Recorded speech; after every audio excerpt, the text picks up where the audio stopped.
Hey, welcome back, RT students.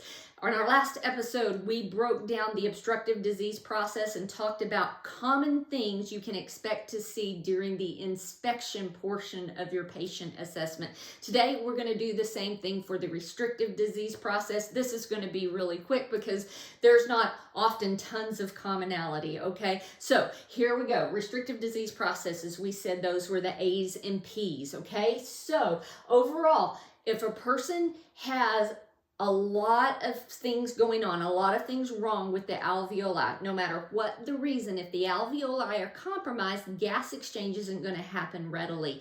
It often is more of an oxygen issue than it is a CO2 issue, okay? So when they get hypoxemic, you can see an elevated work of breathing, primarily increasing of the respiratory rate and the depth. So you see that. There's not any really specific position these people are in, okay? The head, when you're looking at the head, they may have possible cyanosis because of severe hypoxia, okay?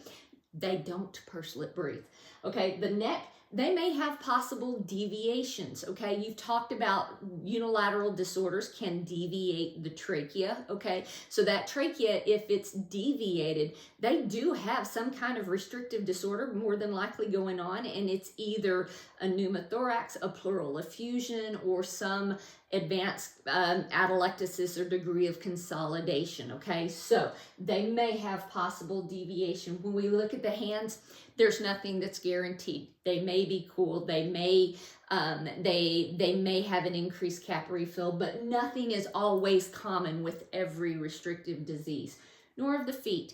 Restrictive disease processes typically don't have pedal edema like COPD does, okay? Now, there are certain restrictive disorders that they can, but not all of them, and we're looking for commonalities.